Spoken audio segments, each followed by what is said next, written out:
The Zambezi River has been a friendly river to most of the people living alongside that. Even those who are living in urban centers, because it has been providing fresh water, it has been providing fish, very good fish, tasty fish. It has been providing a livelihood for the people because the fishermen go there, they sell, and they are able to send their children to school. So it has been a source of joy for all of us.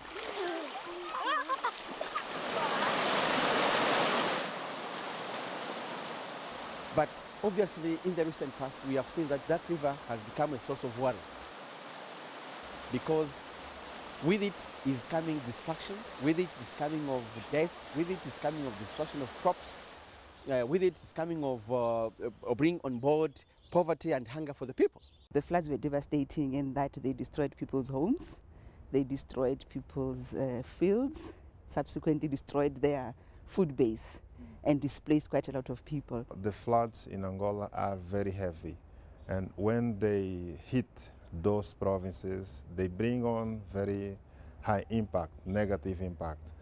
Floods brings up cholera outbreaks, and it also destroys the shelter of the people. The Zambezi, from its source in northern Zambia, Africa's fourth largest river, is a shared resource for 32 million people in 7 southern African countries. It is home also to some of the most pronounced vulnerability in sub-Saharan Africa. The figures are dramatic. HIV prevalence rates that climb as high as 24%. Life expectancy of between only 40 and 50 years. More than 2/3 of people living on less than $2 a day. And this in the context of increasingly regular and devastating floods and droughts that can affect millions of people.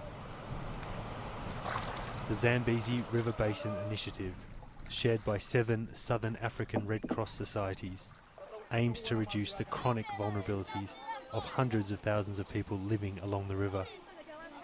People who are isolated from their capitals, often disenfranchised from basic amenities, and too far away to receive assistance when disasters strike. People just like Leketa Crows, who lives on the shores of the Shire River, a tributary of the Zambezi in southern Malawi. This year, her house was flooded, just months after the previous year's damage had been repaired. She doesn't have enough money to move away from the riverbank, and has resigned herself, it seems, to annual disruption and frustration. Last year was worse. When this place was flooded, the house was damaged. I couldn't stay anymore in the house. It has taken all this time to repair it. But this year, the night that the water flooded my house was a nightmare. The water level was almost knee-high. I had to put all our belongings on makeshift tables, and we have been sleeping standing up. Climate change is contributing to an increase in the frequency and intensity of disasters along the river basin. More floods, more droughts, and less predictable seasonal patterns are undermining meagre developmental gains, placing communities in a never-ending cycle of disaster and displacement. And just very recently, a study has been done on the climate change impact in Mozambique. The results of this study are really scaring for us, because this shows that more and more Mozambique will be prone to major disasters. And this is not in a very long future, let's say, it's happening already now. We see from the number of floods and number of cyclones and the numbers of people affected by these floods and cyclones and drought in certain areas that it's increasing in the last years. Prevention is better than cure. The Zambezi River Basin Initiative is designed to support communities to adapt to these new and rising threats. Crucially, it aims to ensure that communities, isolated as they are from their capitals, are better able to stare down the challenges that are rising up against them. It aims to create early warning systems, linking isolated villages to scientific warnings. It aims to build the resilience of communities to ensure that they are better informed and better prepared. This initiative will assist Namibia Red Cross Society to assist the most vulnerable people who are finding themselves every year affected by this flood.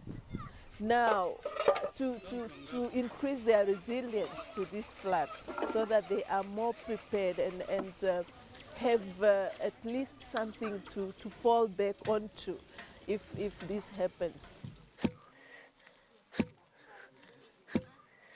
But the initiative goes beyond disaster management. Vulnerability along the Zambezi is not defined by floods or by droughts.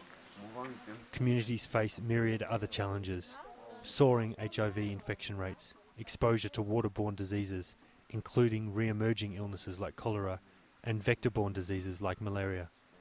For the Red Cross, integration is the key. Well, I mean, we cannot just offer one service. They're all interrelated. The effects are the same. I mean, the effects cut across HIV, food security. If you lose your livelihood, then you don't have any food security. And if you get people grouped together in a camp, again, there are the risks of waterborne diseases, of HIV transmission. So really, we have to provide holistic and a holistic approach and services to the people who are affected by the flood.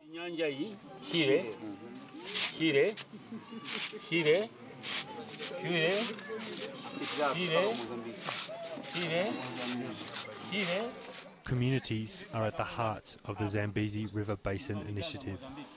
By listening to their insights and by strengthening the capacity of local Red Cross branches, the initiative aims to build on existing coping mechanisms, empowering communities to seize control of their own destinies, to implement their own solutions. The initiative also recognises that communities living along the river basin share challenges and resources. By coordinating across borders, Red Cross societies will ensure that successes and lessons are shared in each of the 7 countries. It is an initiative which will bring up a project which will cover 7 countries which are crossed by the Zambezi River. It is important that all the 7 countries, they work together addressing the flooding which is coming from the Zambezi River. Of course, it's going to be a long-term approach.